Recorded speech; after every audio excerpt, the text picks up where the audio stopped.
Hey everyone, I'm Jen Tardy. I am your diversity recruiting thought leader, and we are back with a whole new episode. Now, in this episode, I want to share with you my thoughts on a very powerful topic, which is pay equity in diversity recruiting.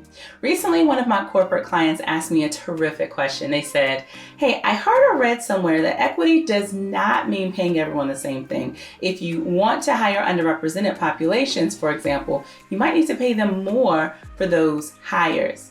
Is that true? Now that is a great question, right? How many of you have asked this question too? Well, in this video, this is where we get to unpack that. Let's get started.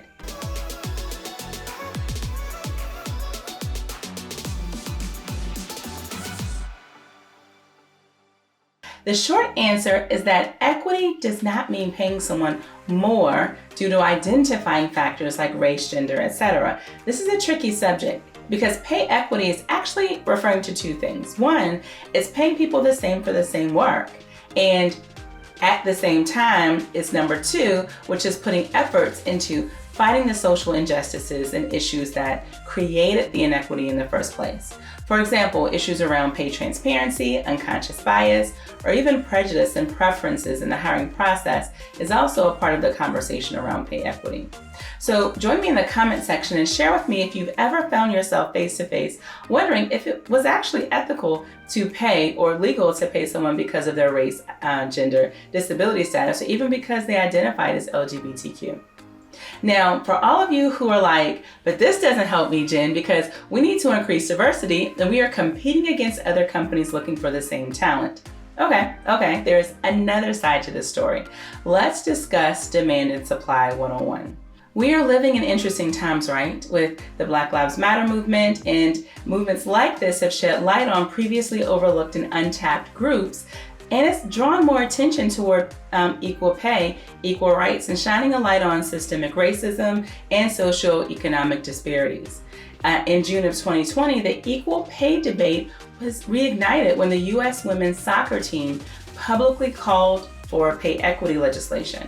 When calls for equity pay occur at a global level, it can be a cue for HR to use these voices for positive change in the workplace and push employers to do more in this space and understand that employees and candidates are demanding more as well.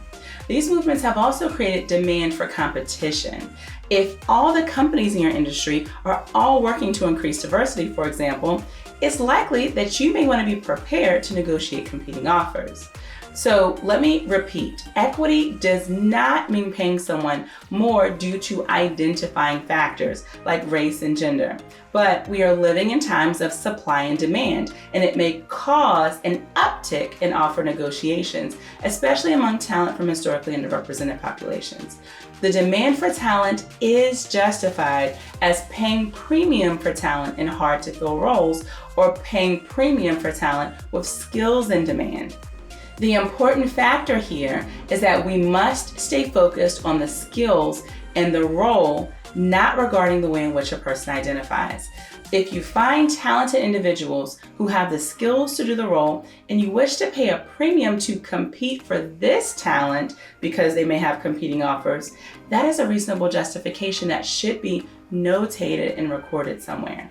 At the end of the day, the challenge with historical pay inequity is that there's been no justification for why two individuals doing the same work are paid differently, one especially being the person from a historically underrepresented background.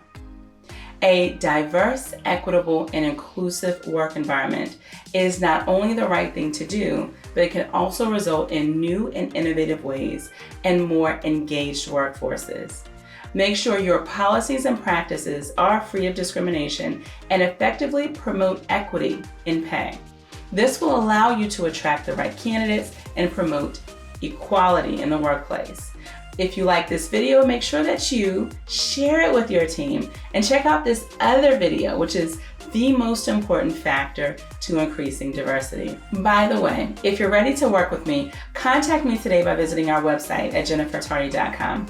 And while you're there, please take advantage of our free resources created with you in mind, like the Platinum Checklist for hiring leaders. Check out the description section where you can find links to everything that I've mentioned.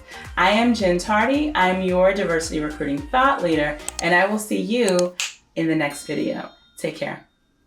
Hi everyone, I'm Jen Tardy. I am your diversity recruiting thought leader here on Diversity Recruiter Central. And in today's video, we're talking about something that has been brewing a while in my world, which is the number one prerequisite that not enough employers are talking about.